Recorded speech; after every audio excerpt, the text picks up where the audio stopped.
By now, we're all well aware about Pookie Bear James Gunn's initiative in reinvigorating the DC universe with a clean slate and having a brand new Superman movie on the horizon. The DCU itself is set to start in just a couple of weeks from now, so them folks at DC Studios are already grooving and moving to get things up and rolling. I sure as hell am ready for the DCU to start. After the colossal failure of the DC Extended Universe and its set of flops, I'll take anything good at this point. It's like, I was made for this.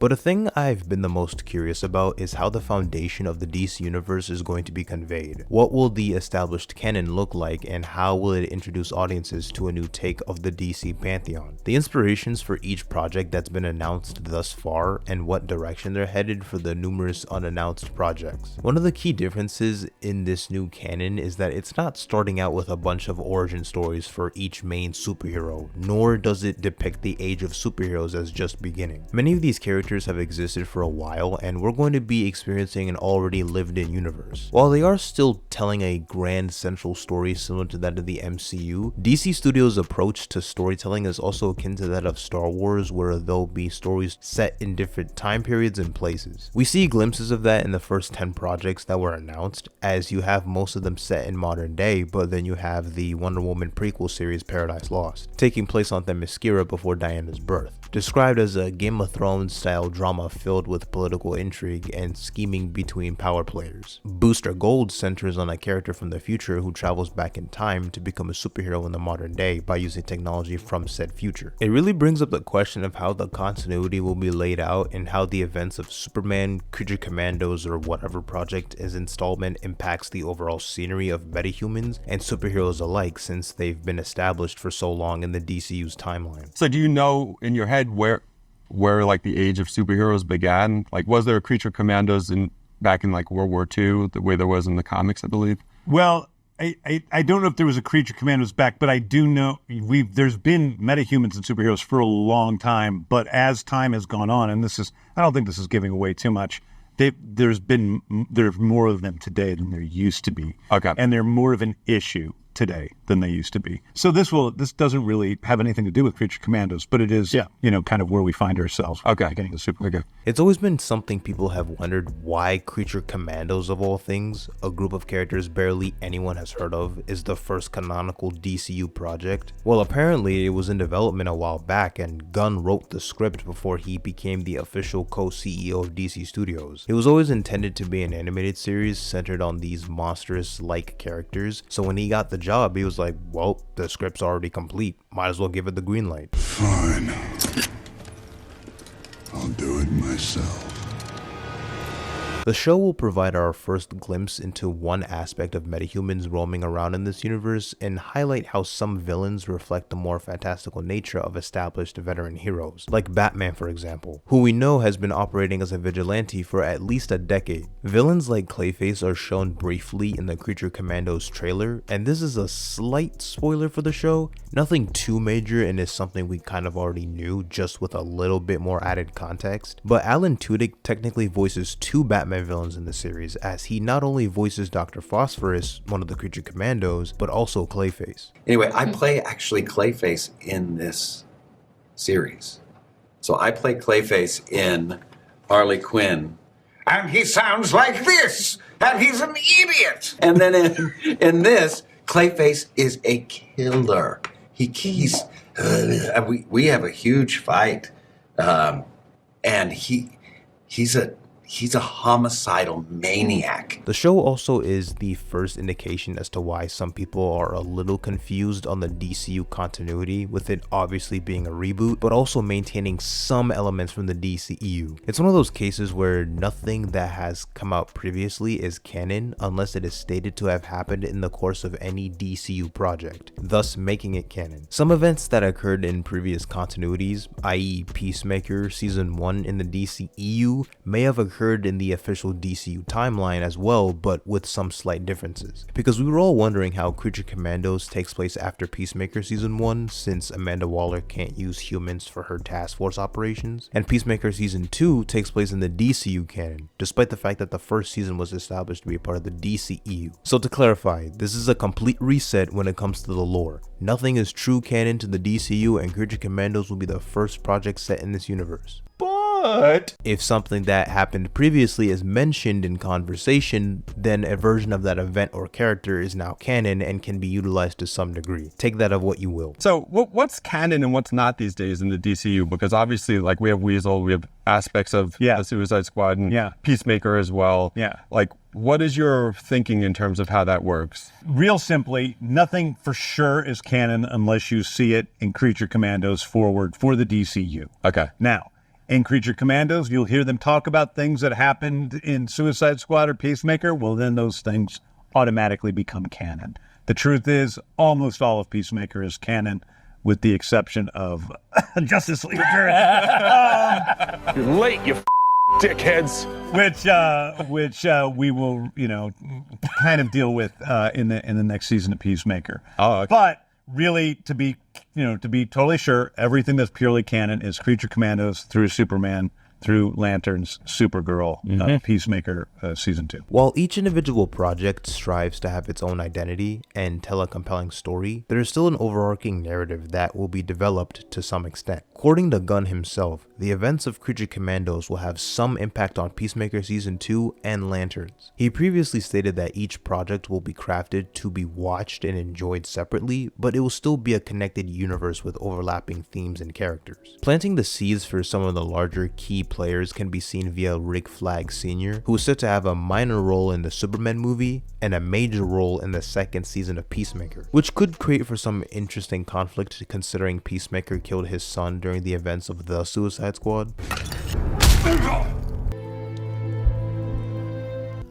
Peacemaker. What a joke.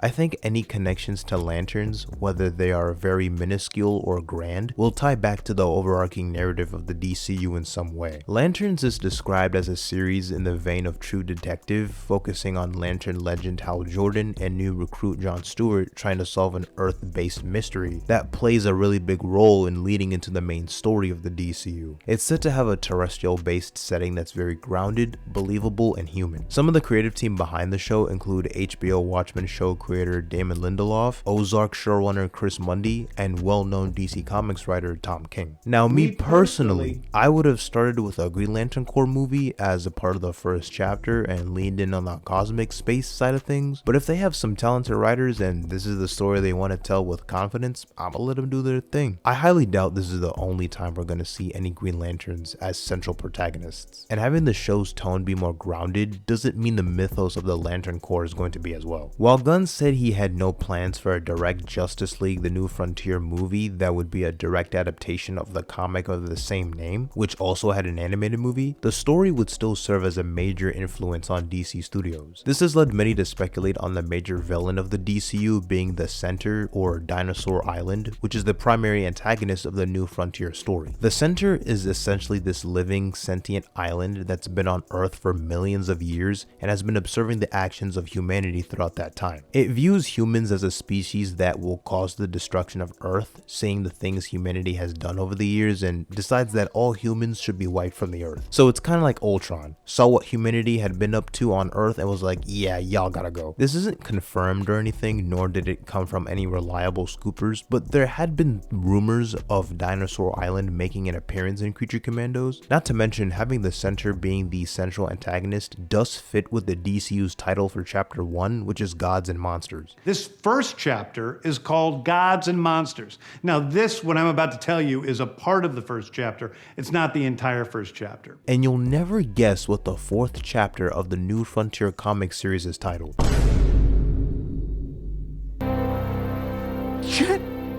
There were these group of cult-like followers of the Center who worshipped the entity itself, to which people would hear violent voices in their heads, as the island had pretty strong telepathic abilities, so much that it gave Martian Manhunter a hard time. Many have theorized that the supposed Earth-based mystery in the Lanterns TV show relates to a series of murders or possibly paranormal activity teasing the Center's desire to destroy humanity, which would make sense if the plot revolving around the island turns out to be the plot of Chapter 1. The New Frontier is an Elseworld story that takes place in the 1950s. The government have passed a bill that made vigilantism a federal offense, akin to treason, to which only those who registered with the FBI and cleared by Congress were allowed to function as heroes. President Eisenhower ordered the Justice Society of America to reveal their identities to the public and take an oath of loyalty to the current administration. Instead, the members of the JSA decided to disband and disappear, to which other costumed heroes followed suit. Once the center goes on a rampage, all of the heroes have to band together to stop the various life forms that stem from the island, causing mayhem, which include different types of dinosaurs and monsters. It was one of the first grand instances of all the heroes coming together after the JSA disbanded, despite some of the issues with government regulation and trying to outlaw vigilantes or costume superheroes who refuse to work alongside the government. There are several other stories in the works that will be taking inspiration from a variety of classic or beloved DC comic stories, and it'll be interesting to see how they get adapted to fit into the DCU. Supergirl Woman of Tomorrow is the next theatrical movie after Superman, and the story will be based on the comic of the same name. Regardless of whether it will be a direct adaptation or loosely based on the comic, I'd imagine Tom King probably has some creative involvement with the movie, even though he isn't writing the script, considering he's the one who wrote the damn book to begin with. Tom King is also a major part of the DCU and is among a team of writers that are essentially building the universe alongside James Gunn. All-Star Superman is just one of the comics that's being used to help inspire how to balance the strength and morality of Superman. Elements of Justice League International might be sprinkled in there, with Maxwell Lord already have been cast, and the heroes in the Superman movie like Hawkgirl, Guy Gardner, and Mr. Terrific all working for Maxwell Lord's company and being corporate heroes, so to speak. Some of the animated shows like Justice League Unlimited and Young Justice served as inspirations when mapping out the plan and structure of the DCU. The Brave and the Bold movie will take elements from Grant Morrison's run on Batman, since that was the run that introduced Damian Wayne into the Bat family. I'm assuming more so the time before Bruce Wayne quote-unquote died and Dick Grayson stepped up to become the next Batman. Who knows what other plot points they got cooking up. They got a Teen Titans movie in the works, and Gunn recently confirmed that he has plans for Deathstroke. He never addressed this, but The Hollywood Reporter had an exclusive about DC Studios working on a movie featuring both Bane and Deathstroke. No additional details were provided on whether it's an Elseworlds thing or set in the DCU, and it didn't clarify whether it's an actual Bane and Deathstroke centered project or just a movie with them as characters, which has led many to believe this could be a Secret Six movie. One thing I'm excited to see is how this universe can not only bring these players together, but also allow these creatives to incorporate different tones and possibly even genres, as I think that's a major aspect in avoiding superhero fatigue. If you can tell interesting stories with these characters and have good scripts, people won't really get tired of them. On one hand, you have a more hopeful superhero flick like Superman in the summer or Supergirl Woman of Tomorrow in 2026. Yet around that same time, you got a True Detective-esque show about a couple of Green Lanterns. You might have a more comedic show like Booster Gold, but on the other end of the spectrum, you got a Game of Thrones style show about the Amazons, or a horror movie about Swamp Thing. Call me a glazer all you want, nigga, I don't care. I just prefer to be more optimistic about DC's future.